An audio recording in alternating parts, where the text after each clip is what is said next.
Uh, oh, I wanted to ask you. Just imagine. All right, thank you, Mr. Dan. Okay, Okay. so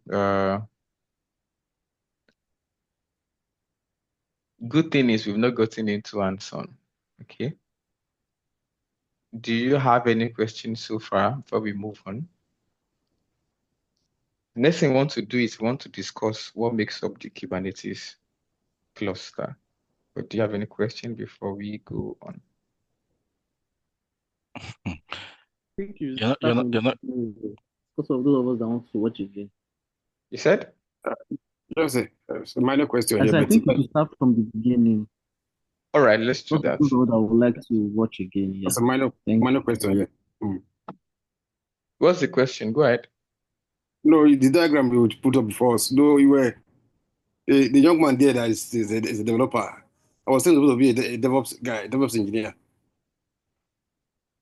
It could be any person. It could be DevOps, it could be DevOps, it could be developer.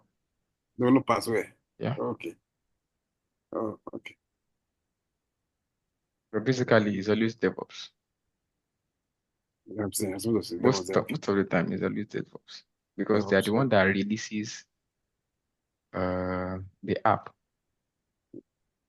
Let's talk about Kubernetes.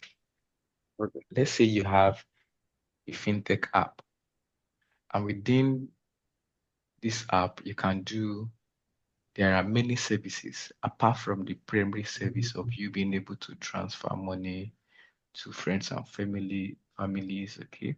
You can do stuff like uh, buy, book flights and the train tickets, or even pay for Uber, right? Transportation. You can also make payments for your monthly services. Okay. Uh, you can also do subscription, right? In fact, you can even pay for your betting platforms, or you can even fund your trading portal. Now, each of these services within that singular fintech app, we call them microservices. The entire app is also a service itself, okay? However, an ecosystem. So it is possible, not possible. The standard is that you containerize each service to ensure that the microservices, in a way or to an extent, are independent. So when you are not able to fund your betting or your casino app online, does not affect your trading platform. Okay. Or when you're unable to pay for your monthly subscription, it doesn't affect you from transferring funds to family and friends. Okay. Now, when you begin to have more than one container within an application, then you now begin to think of a container orchestration tool, and that is where Kubernetes is coming. Okay, so we say Kubernetes orchestrates containerized apps to run on a cluster host. The Kubernetes system automates the deployment, management, okay, of cloud native applications on either on-premise servers or cloud servers, or mixture of the servers, on-prem, cloud, virtual. That it also distributes application workloads. That's part of orchestration. So you might want to ask what orchestration is: automation, deployment, distribution. Where is it? And also what it automates. Okay. Deployment, management, distribution, and automate. Okay. It distributes application workloads across Kubernetes cluster and automate dynamic container networking needs. Kubernetes also allocates storage and persistent volumes to running containers. So allocation of storage is part of orchestration and provides automatic scaling. That's also part of orchestration and works continuously to maintain the desired state of apps, providing resilience. So it is declarative. Now, what are the key features of Kubernetes? It has many features that helps orchestrate containers across multiple hosts and maximize resource usage through better utilization of infrastructure. So Question, okay, go ahead, sir. question, please. I just want to get that answered. So is a Kubernetes cluster different from the server clusters? Are they different? So like if we have like an application, like a 3-tier application, for instance, and we have like, we have a bunch of web servers, we have application servers, we have database servers, all in different clusters, right? Is the Kubernetes cluster different from that? And how does that play into how do they work together?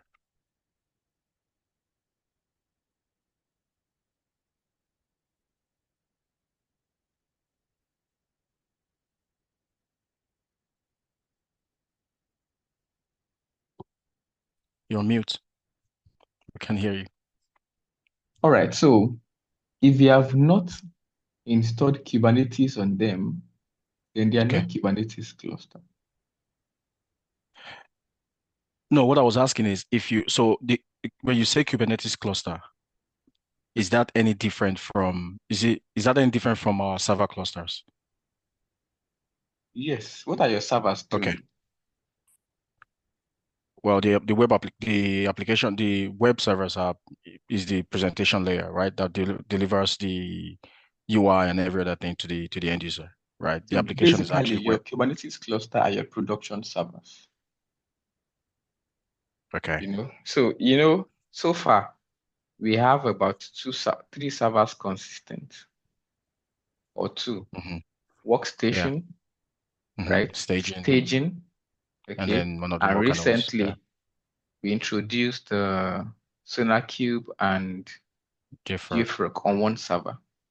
Correct. Those 3, they are cluster of servers in our deployment bid, isn't it? Architecture. Right? But they are not Kubernetes servers. Okay. Your Okay. Kubernetes servers are your production servers. Okay.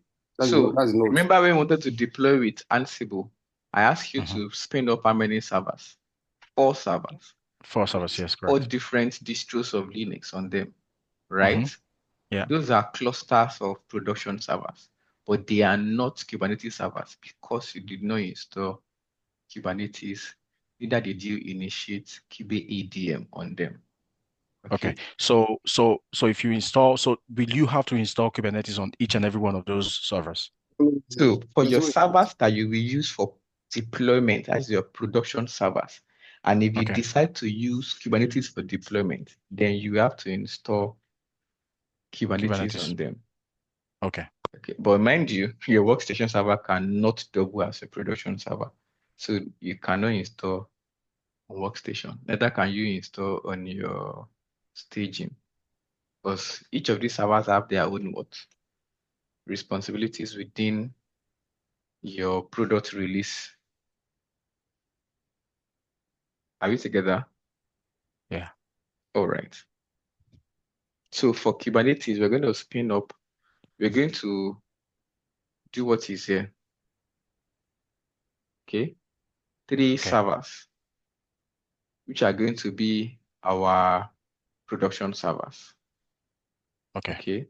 Unlike in Ansible that I asked you to do. I think in class we did 2 for Ansible. Okay. And I gave an assignment to do 4 different distros, Linux distros. Okay. Can we move on? Yes, please. All right. So Kubernetes features auto-scaling. It can automatically scale containerized app and their resources up or down based on usage. Okay. Lifecycle management to automate deployment and update with the ability to roll back to previous versions, pause and continue a deployment. Declarative model. When you declare the desired state, Kubernetes work to maintain the state and recover from any failures. So if you say a pod should be replicated thrice and you should have 3 deployments, declarative feature ensures that it maintains that state. Okay. Resilience and self-healing. What a pod is, I'll tell us when we get towards that diagram. We'll discuss what we have in that image. Resilience and self-healing, auto placement, auto restart, auto replication, and auto scaling provide application self-healing. Persistent storage, ability to mount and add storage dynamically. Good. Load balancing. Kubernetes supports a variety of internal and external load balancing options. So you see load balancing when we say you should deploy replication. Let's say we ask it to replicate a pod, okay, and deploy digital replication. It is able to balance it across the worker nodes, okay. DevSecOps is an advanced approach to security that simplifies and automates container operations across clouds. It embeds security throughout the container lifecycle and enables teams to deliver secure, high-quality software more quickly. Combining DevSecOps practices and Kubernetes improves developer productivity. I hear you. Kubernetes architecture and how it works. Containers encapsulate an app in a form that's portable and easy to deploy. We saw that in Docker. Now, the Kubernetes architecture is designed to run containerized apps. Okay. The Kubernetes cluster consists of at least a control plane and a worker node.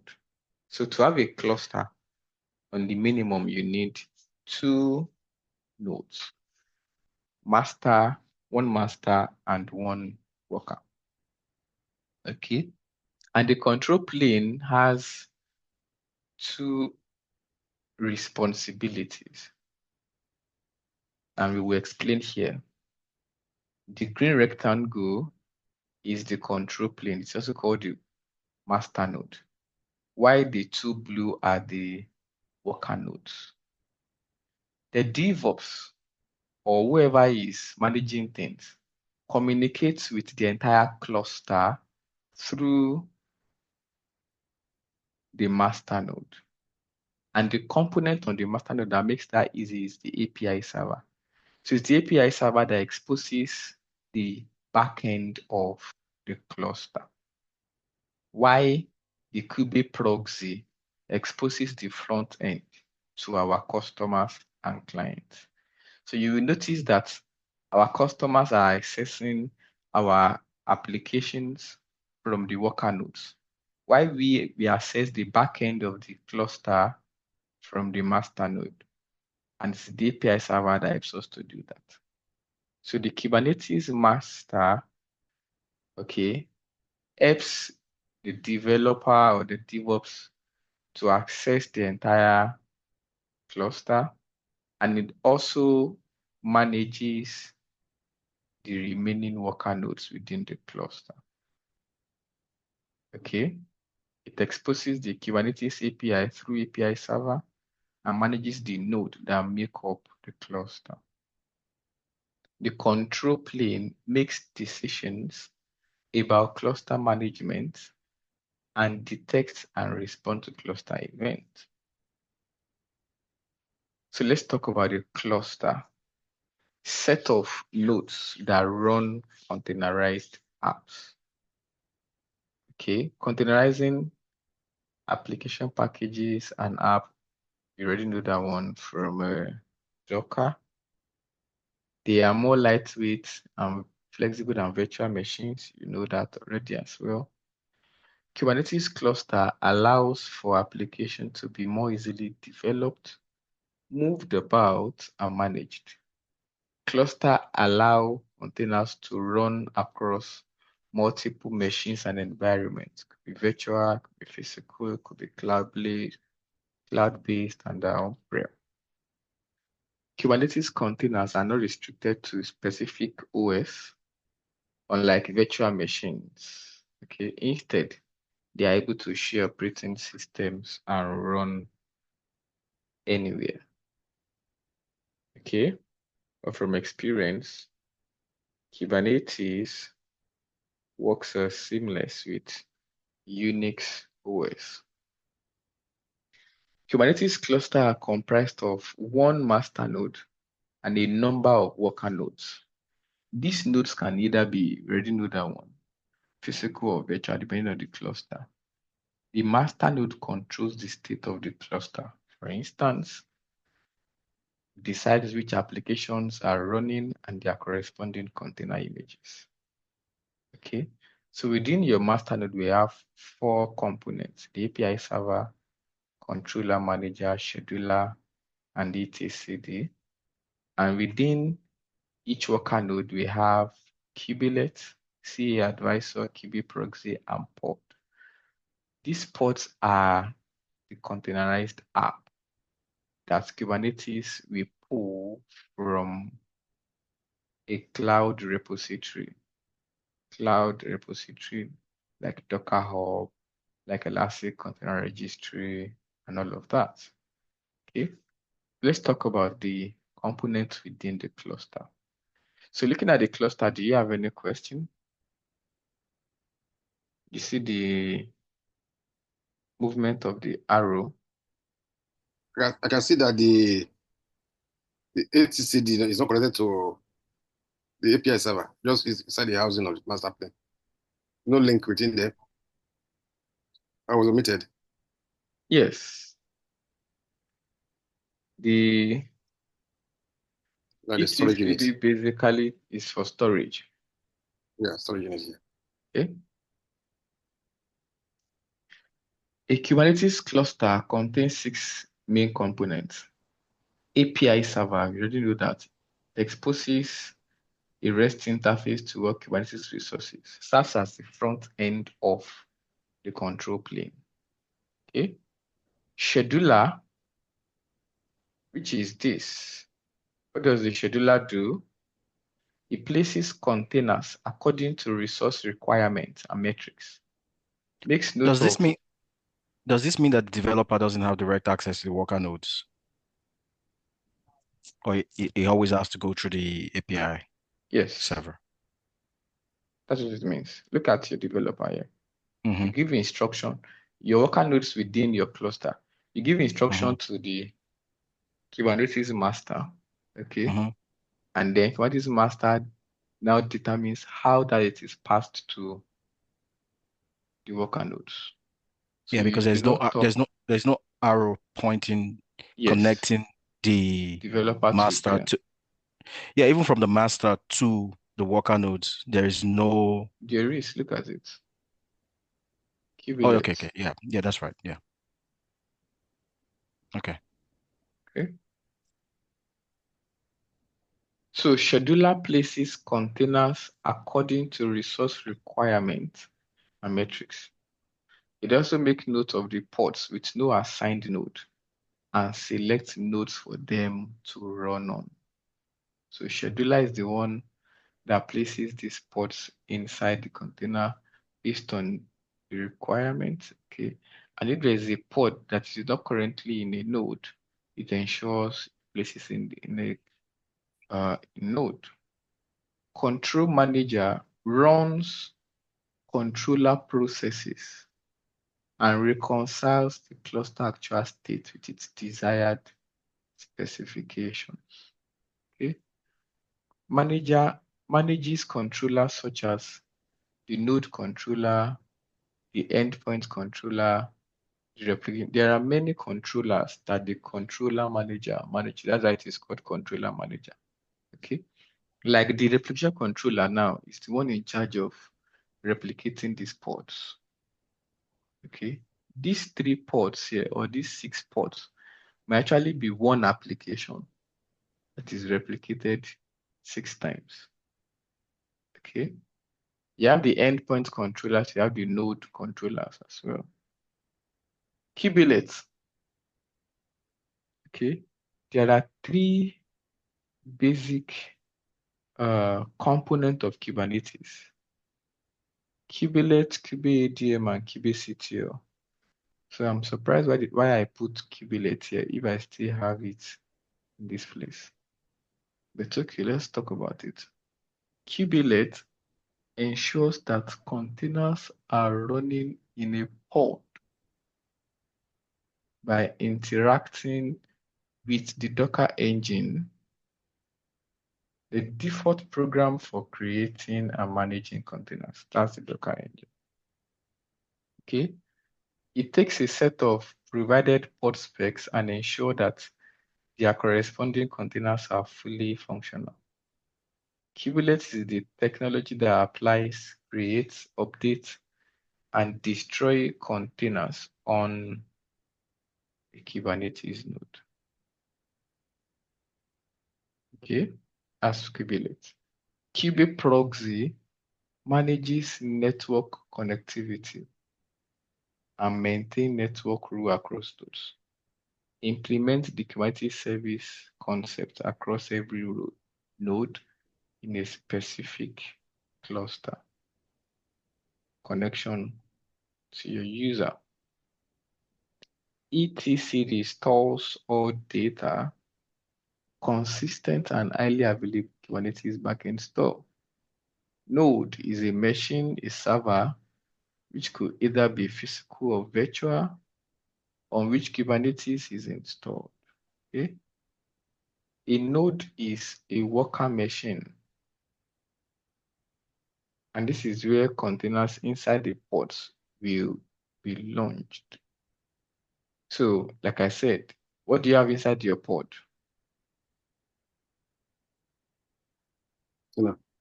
Okay. Master node is responsible for managing. Why did I put a question mark there? Where the information about the members of the cluster stored. How are the nodes monitored? When a node fails, how do you move the workload of the node to another worker node? Oh, okay. Don't mind me. They are real questions. Who is responsible for managing the cluster? Where is the info about the members of the cluster stored? Master node. So you already know which component of the master node does this. Where is the info about members of the cluster stored? Isn't it? etcd. Okay. Yeah. When a node fails, how do you move the workload of the failed nodes to another work node? Which of the tools? Controller. Thank you.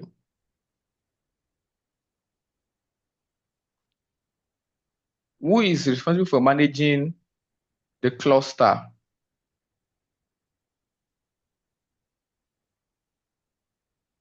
Control plane. manager. Control plane. Okay. Yeah, control plane manager. So master node. Kubernetes cluster contains one or more master nodes that run the Kubernetes control plane. The control plane consists of different processes such as API, scheduler, controller, and etcd. Okay. You can have a large cluster that you will now have one master node and maybe 2 or 3 controller planes that is supporting the master node. Let's say you have a cluster of 60 servers, 60 worker nodes. Okay. you would not expect that it will be just one master node that controls what? 60 worker nodes. So you might create one or two servers, initiate control plane on them so they can be master or controller nodes within the cluster, right? Any question? What is a pod? It's the smallest deployable unit that can be managed by Kubernetes. The pod is a logical group of one or more containers that share the same IP address and port space. The main purpose of pod is to support co-located processes, such as an app server and its local cache.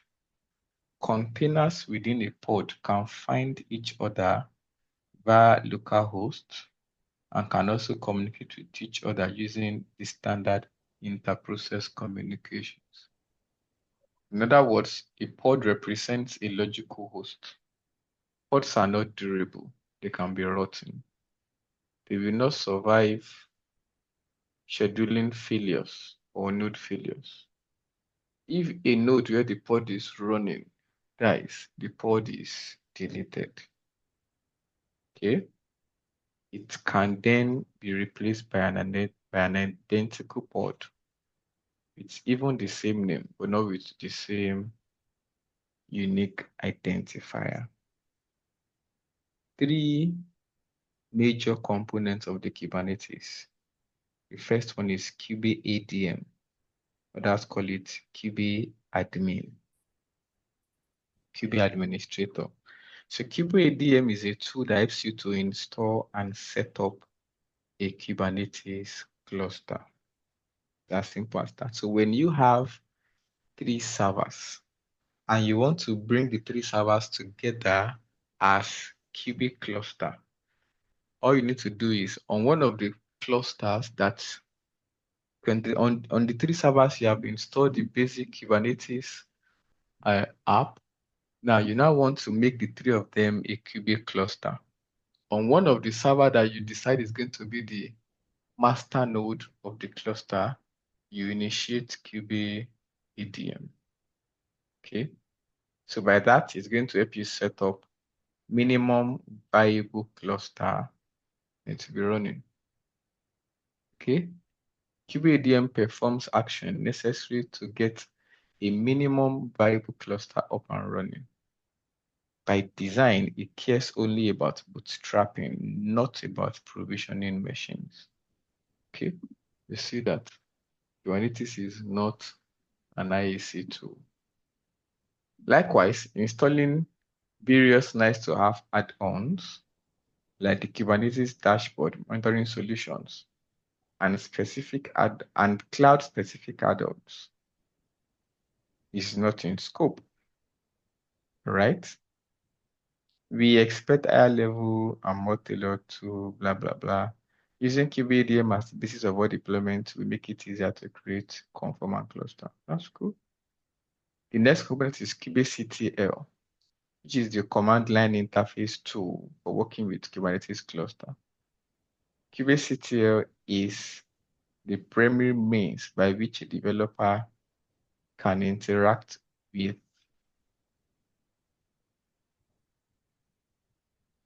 the what? Follow me. Are we together in class? You know, I don't like literature. The reason I'm reading this first is so that when we get into hands-on, you will understand some of the things. The truth is, we'll not remember most of these things. No, you will. If Okay. you read them. Yeah, okay. If you read them, when they are working, you will know, oh, okay, so what I read, this is it. Because by the time I set up 3 servers and I install Kubernetes on them, and I'm about to initiate master node, when I use the KubeADM command, If you've read them, then you will remember that I said KubeADM helps to install and set up what? Cluster. Only cluster. Okay, so it is important that you read them so that when they are working, you know which of the tools is working. Okay. And if you want to do anything, you know which of the tools. You will not be guessing. If I want to set up the minimum viable cluster, I know with the command I'm using, it is going to be kubeadm, not kubectl. Okay.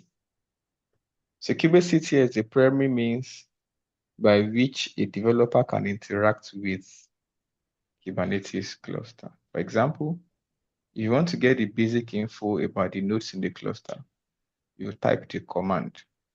I remove it. kubectl describe node or get node. kubectl get node. You will see all of that. Kubelet is the agent that runs on each node and is responsible for making sure that the containers are running on the node as what? As expected. You see? So when instruction comes from the master, it is the kubelet that helps what? Transfer that to the worker. Okay. And anything that happens within the worker, how does the master knows? Through the kubelet. Okay. Container node components. Node components run on every node, maintaining running pods and providing the Kubernetes runtime environment. We've talked about proxy service, the Docker. We know what Docker is doing already.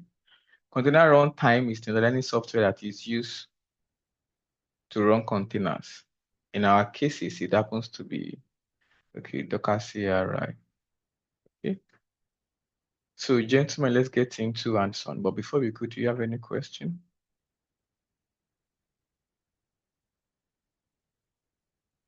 Any question? Can the master Right. play be used as worker node? You said? Can the master node be used as a worker node? Can the master node be used as worker node? Yes. No. From Okay. what we've read and from diagram, Mm. you cannot use your Separate. master node as your worker node. We need at least two in a Kubernetes cluster. You don't need at least two, you need at least one. One master node, one worker node. One master and one thing. You A can worker now node. have multiple masters. That's two now. You said a cluster can have at least two. That's one master and at least one worker. Yes. Oh, I thought you were referring to worker, that you need at least two worker nodes. No. I said we need at least two nodes in a Nodes. Kubernetes cluster. Cluster. One That's master correct. and at least one. Yeah, I was gonna get confused now. Like, hey, like, Okay. So let's just pick one of these servers that is already running. Let's use our staging server again. Let's take the image of the staging server, so we don't have to do too many things.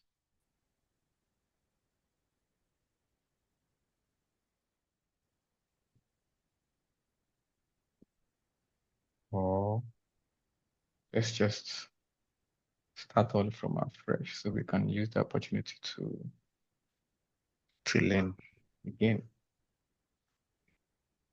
Okay. So we're going to call this Kubernetes server. Let's put it on the board.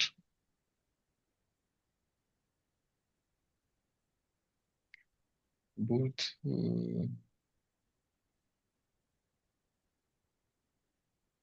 22. Okay. I have a link.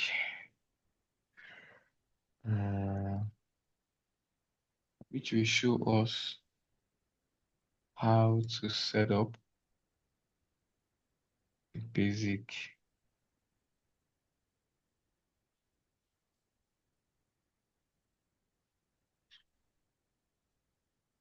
how to install Kubernetes cluster on Ubuntu 24.0.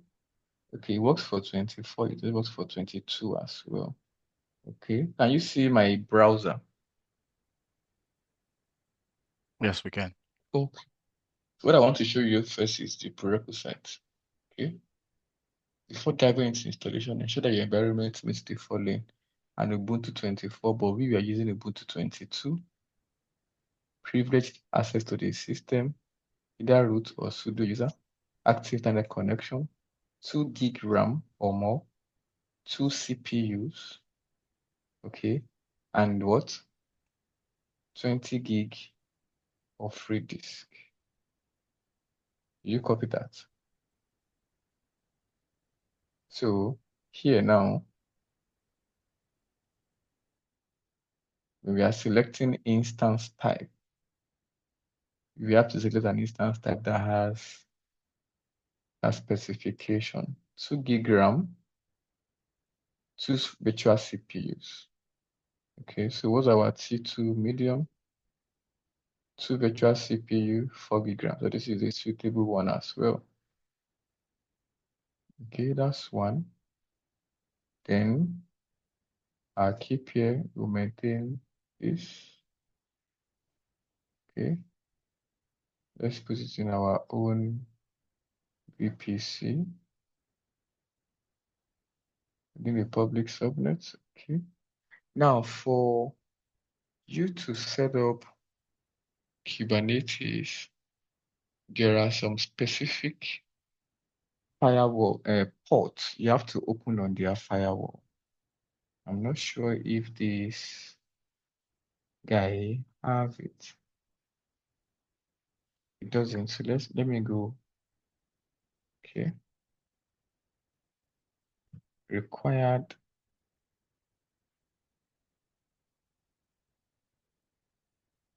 port for Kubernetes cluster.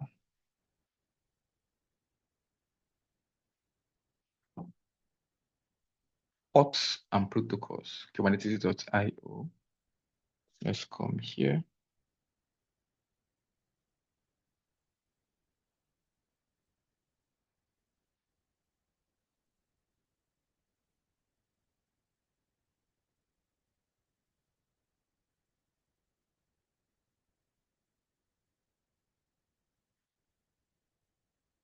Look at all of this. 6443 for what? For the API.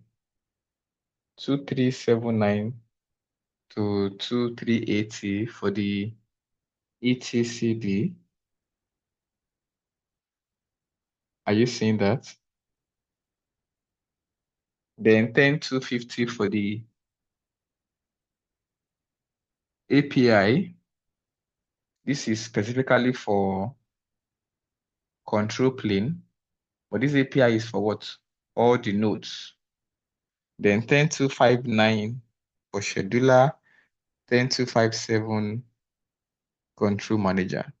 Okay. So this guy you can also use 10251 and 10252.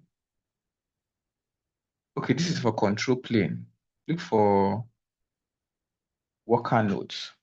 10250, 10256. Okay. And then 30,000 to what?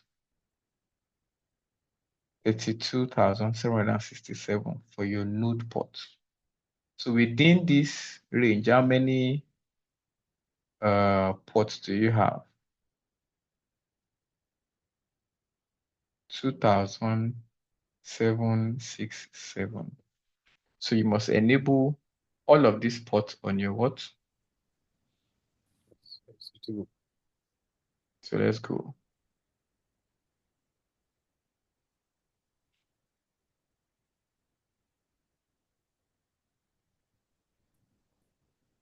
Okay, so I'll click on edit.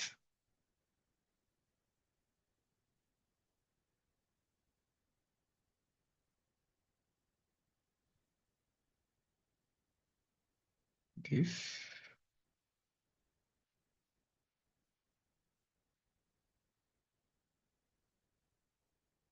We call it GTT.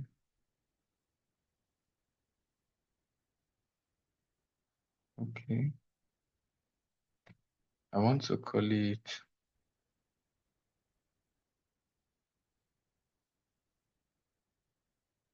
Kubernetes SG. Okay. For Kubernetes cluster.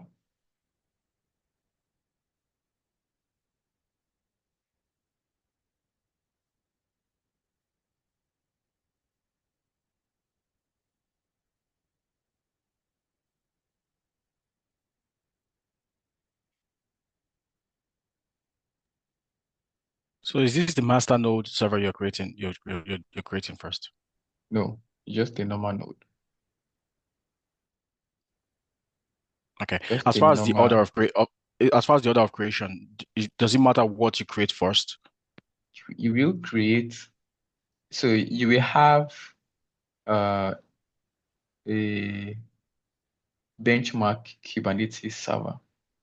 That means you have a server, or you have servers that you have successfully installed and configured Kubernetes on before you now begin to bring them together as a node. Okay. So after creating the server and bringing them together, then you specify which one you want to be the master node. Yes. So within Okay. the cluster, you create the master node first. No? Oh yeah. You set up the master node first. So the master node will now give you a command which you will run on other nodes to join that cluster Okay. as worker nodes or as master nodes. Okay. Okay. So this is not necessarily the master you're creating. You're just creating a You node. just want to create Kubernetes server. Okay, so let's add to this. Are you sure I do not have a Kubernetes server? Just let me check. Okay, I do not have. So let's continue. I have SSH. Okay, so I'm going to add TCP, custom TCP here. The port, we said that we needed 6443.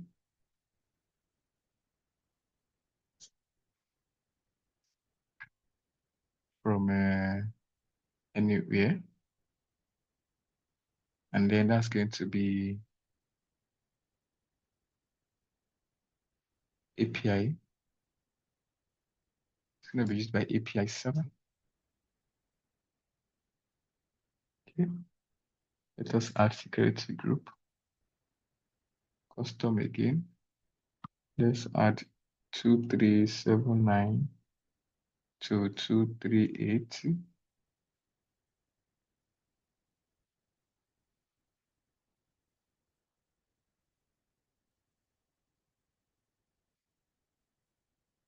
Anywhere as well. It's going to be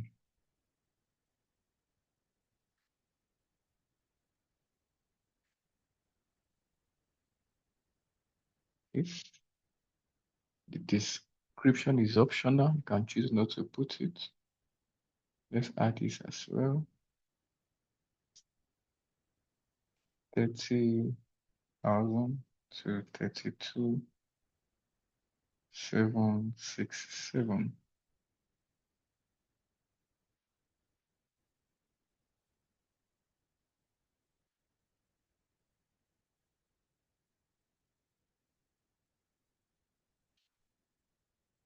Okay. This is for node ports, and also it's going to be from anywhere. I think we need to add the last one. 10 to 50 to 10 to 52. Although they use 257, 256 on their own, but we can also use this as well because I like to pick a range together. So there is 250 here, 251 here, 252 here. Okay. It's also from anywhere. Okay. Storage, you said we should give it what?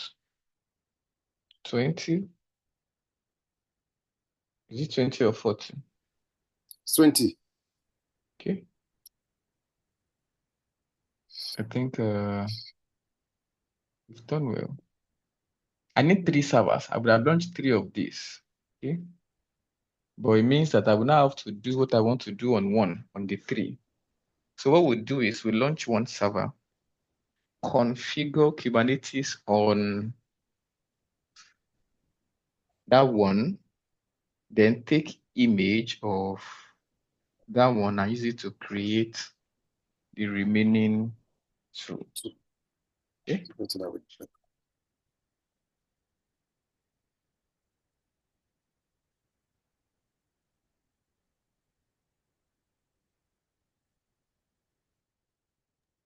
This is the volume. How do you manage it, sir? I don't know. The guy can advise. What's that?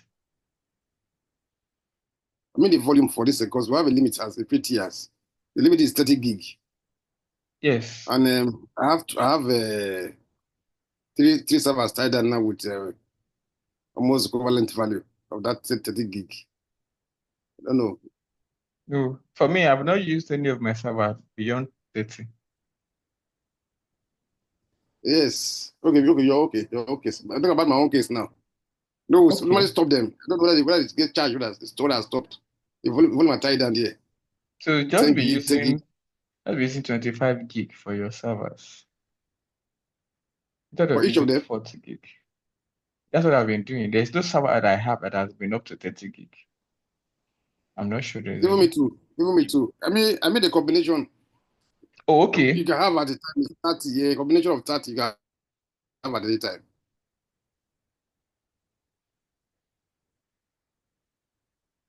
There's no other thing to do except you want to use a virtual servers like Mr. Henry.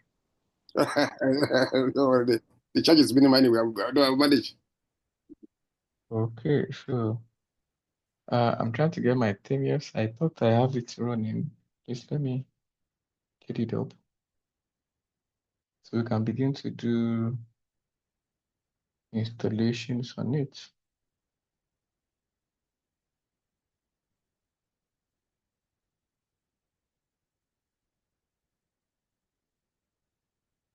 Any question?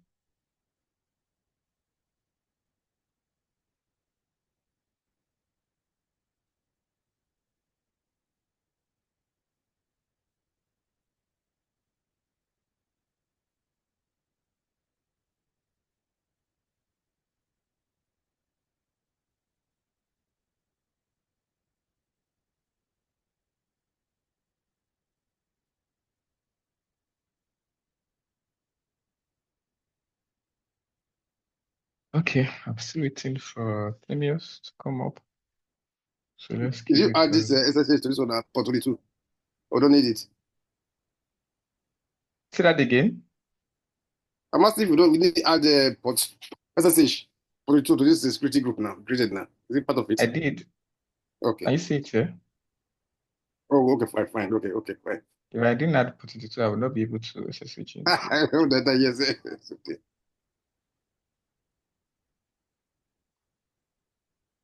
1, 2, 3, 4, 5. Okay, so I have a master node here. Okay, so I'll use this. Now, it's just the name, the BS master node. It is not a master node yet. Okay, it is not a master node yet. It's just the name.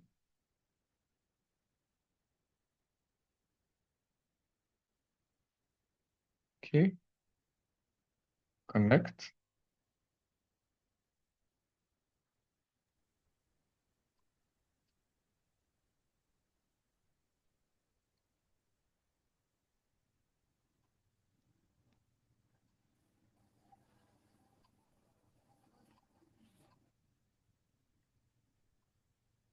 Uh-oh. Which I'm not of listening to your the... security group. Well, I'm not seeing your group. It's your screen now.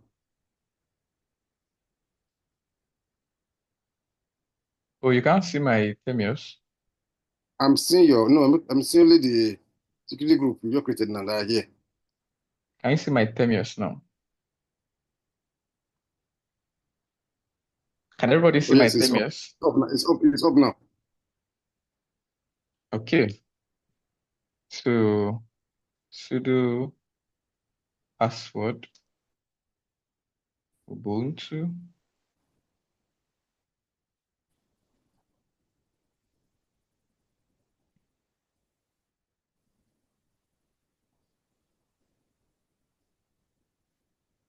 Okay. Sudo vi root etc sshd underscore config.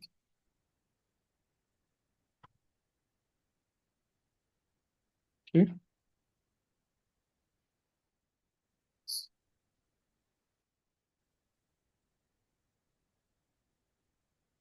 I think we've passed. Password authentication. Yes. Right click bank.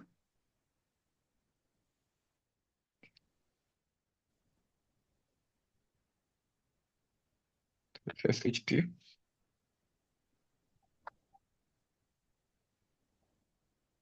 Sudo. Yes, screen. Okay, so Kubernetes does not need Java, so we can move on. Okay, so to install Kubernetes on this server, look at the instructions here. We upgrade, we disable swap to enhance Kubernetes performance. Disable swap and set essential kernel parameters. Run the following commands on all nodes to disable swap. All nodes means that all the servers that will make the cluster. Add kernel parameters, all of this, configure this. So all of this command is what we expect to be running one Each of them. by one. Okay. So what I did is to put all of them in a bash script. Okay.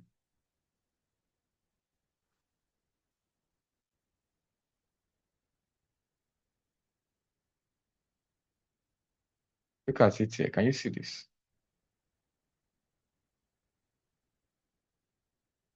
So I put all of them in a bash script so I can run the what? I can run the bash. Shebang bin bash. You see this? Okay.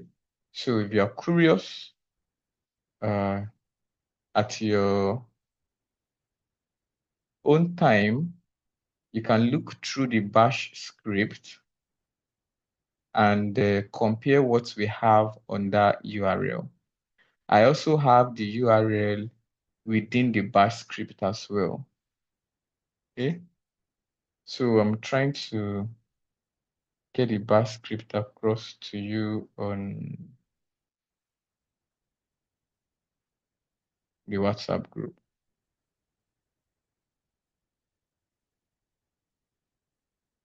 Please confirm you can see it.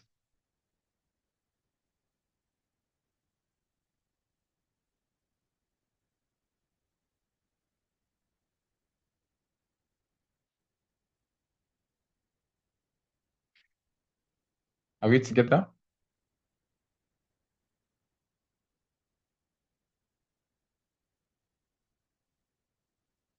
Hello, everyone.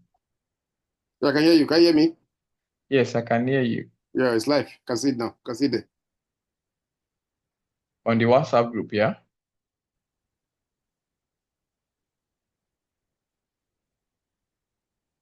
Did you say you can see it on the WhatsApp group? Yes, yes, yes, yes. They're ready.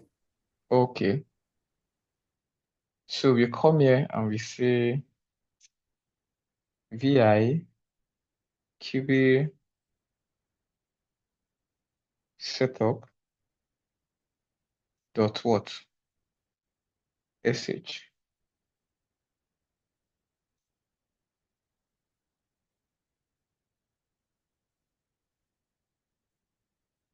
Okay, insert, paste all of that.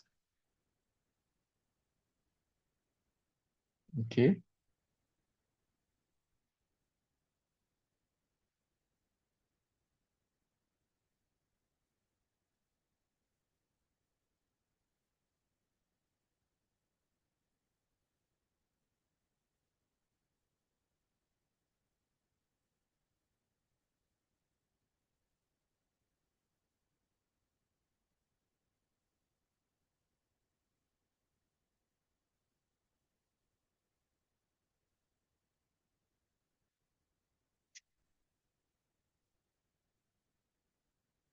So I'm just gonna escape, right quit bank.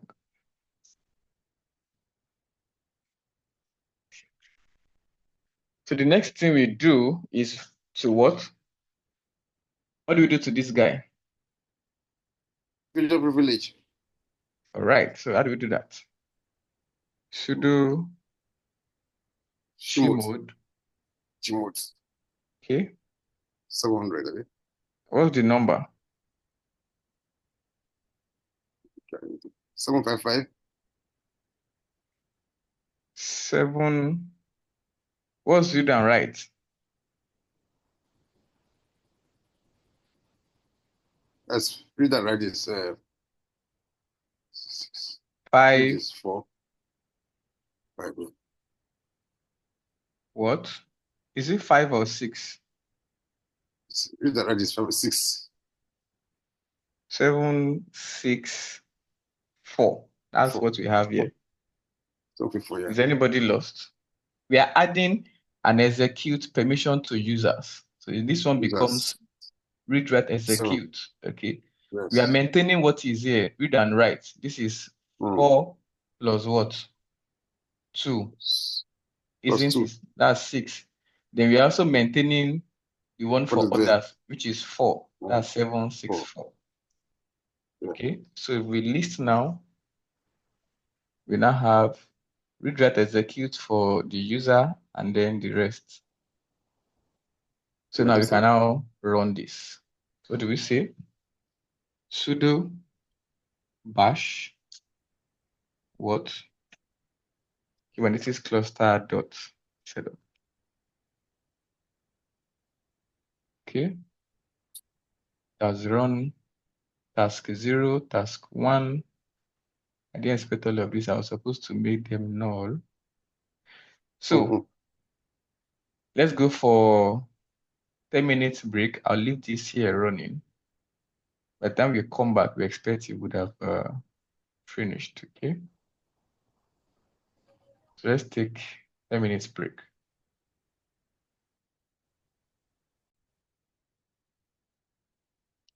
So at task 2, it delayed a bit. What I did was I just tapped enter for it to continue.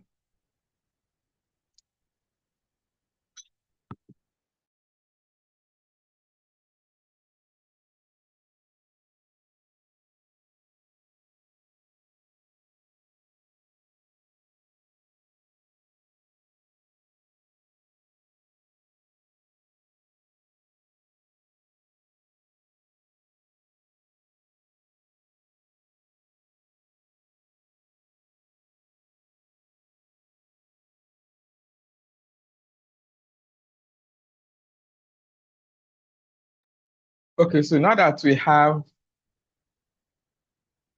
Kubernetes set up, can we confirm the 3 components? Kube let /v. So see the version of what we have. Oh no, that's not it.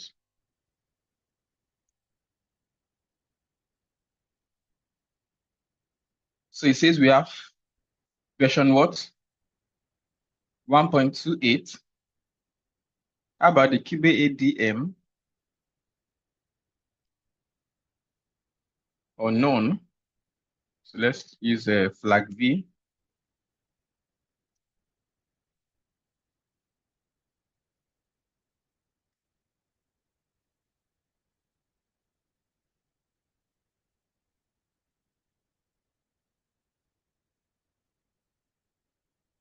It says what?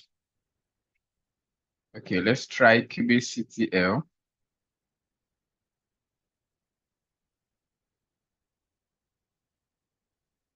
Why all of them are saying unknown? I do not know. kubectl hyphen version.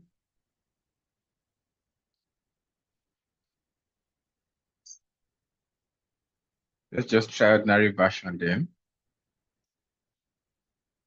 Okay, that's it. How about for kubeadm? The kubeadm version as well. Good.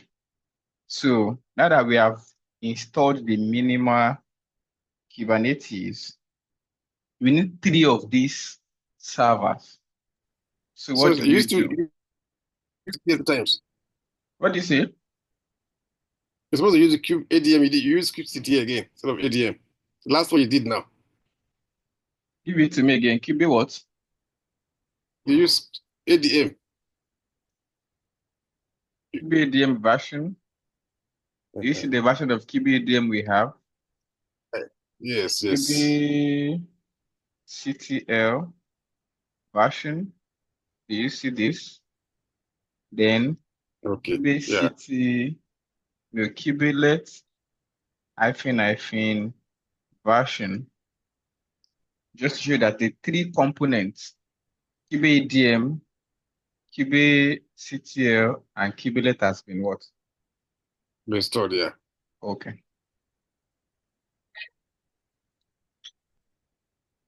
So we come here to the instance.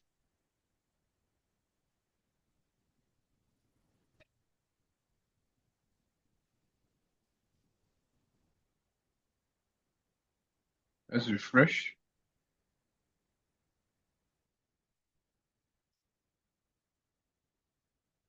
So the Kubernetes server, what do we do? Images and templates.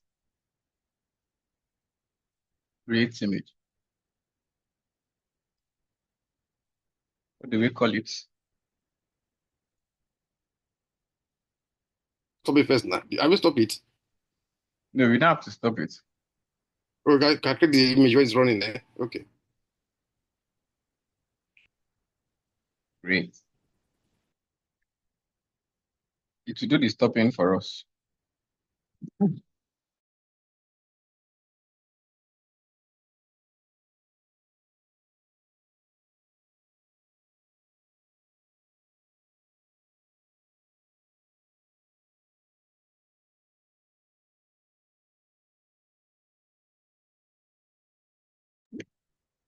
Any question?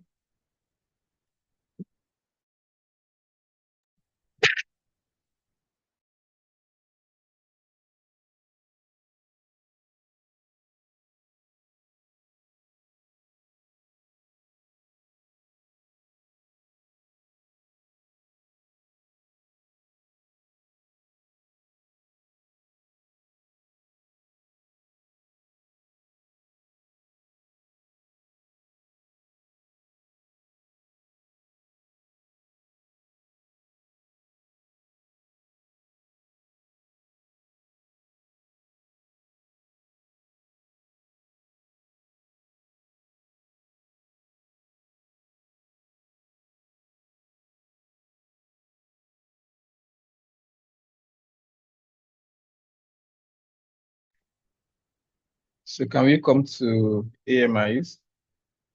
You know it always takes time. Still pending.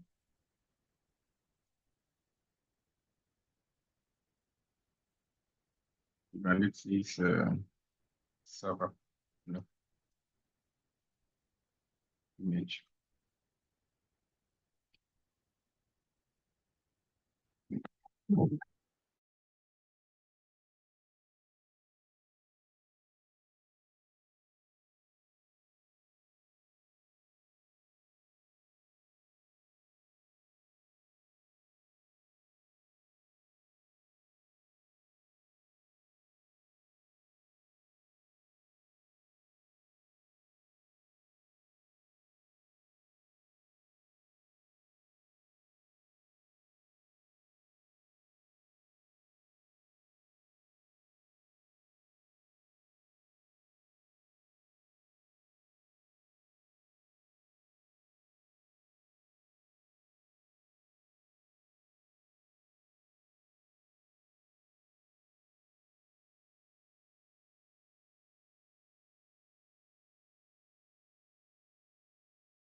It is still pending.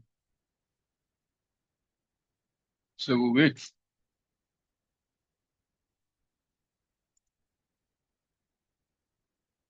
While we are waiting, by the way, you can initialize could be ADM here,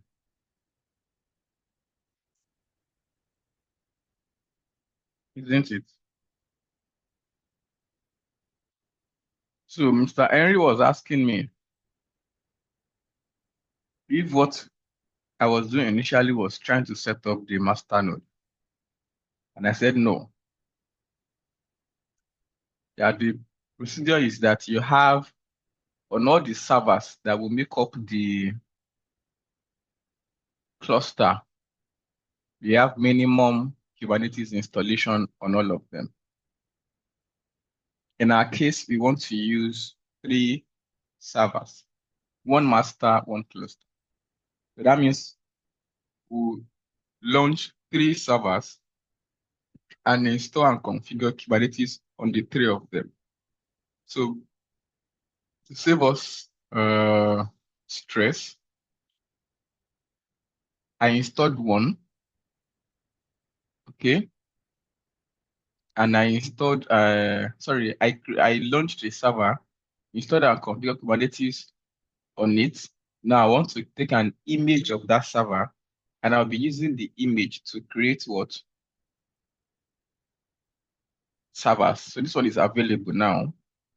So we can now say launch instance from AMI.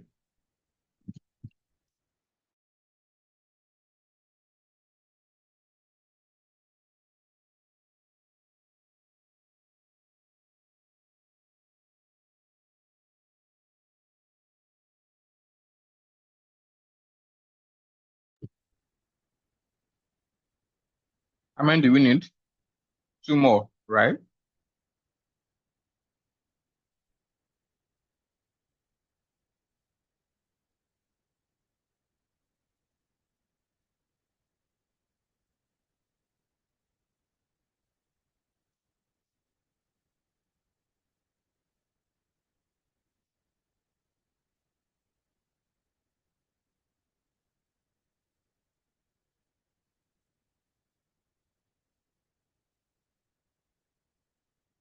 It's a medium. Keep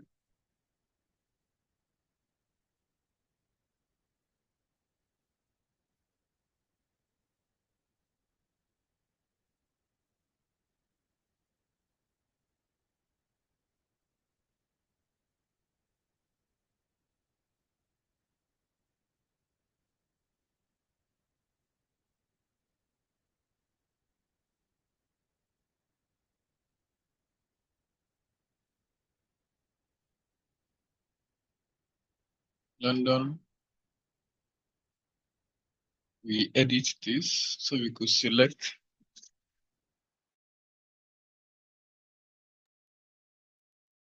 VPC.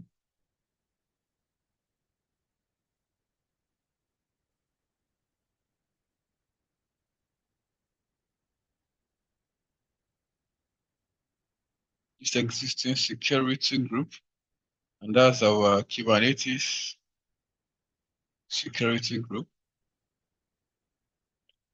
Okay, and I think that's all. So we launch instance.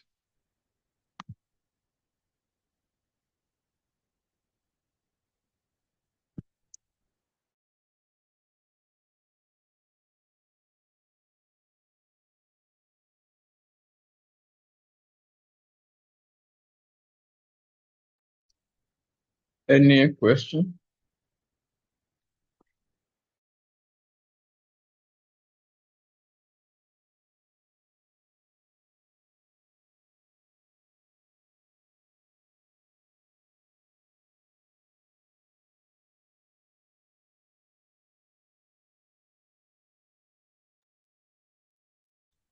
So now that we have 3 servers up, can we SSH into the new 2 servers?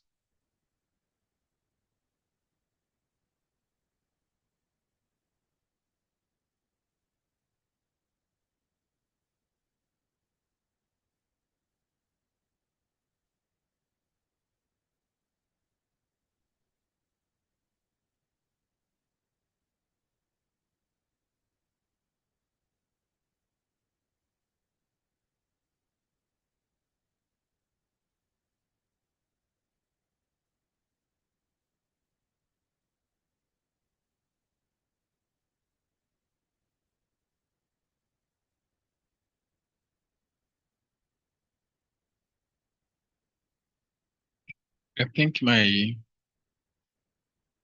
me check in, let me change your, let me check my ISP, please. Give me a moment.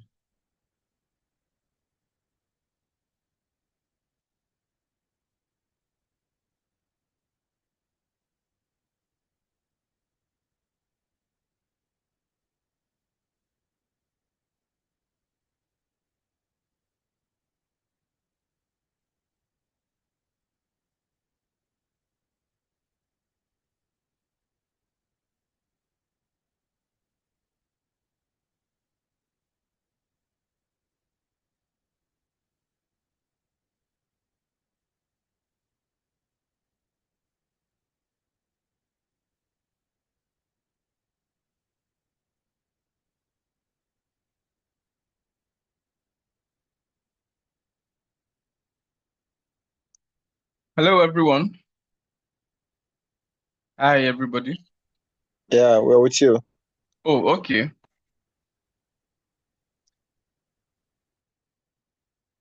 So I just want to get my SSH up. Okay, that's it.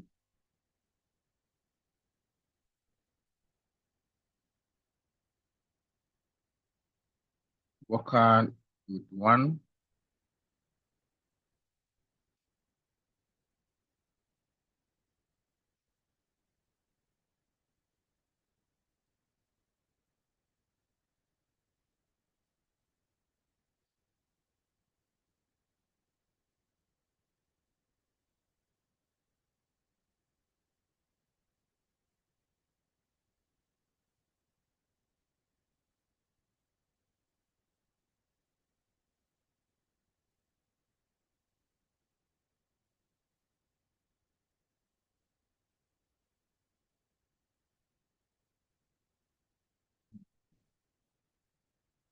Let me, let me close some of this.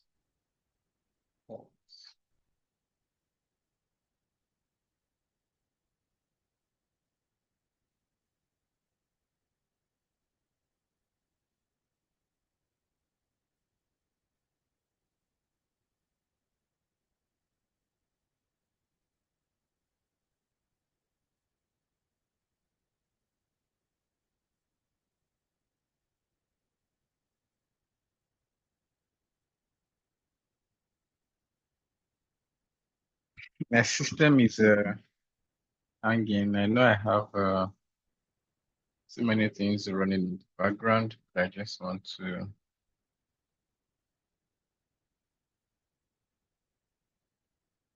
in a lot.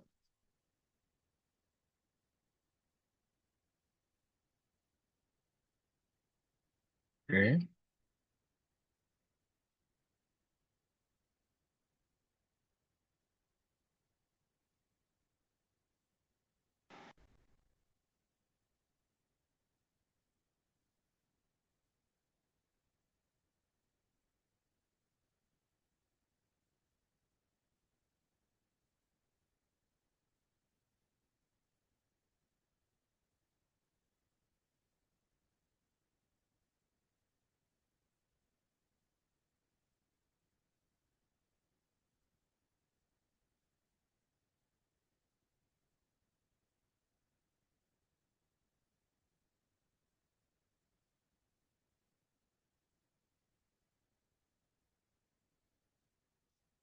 I'm sorry, class. Just give me a moment. Let me kill some processes running in the background.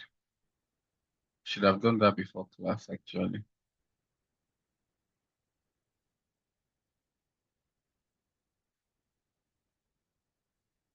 Sure.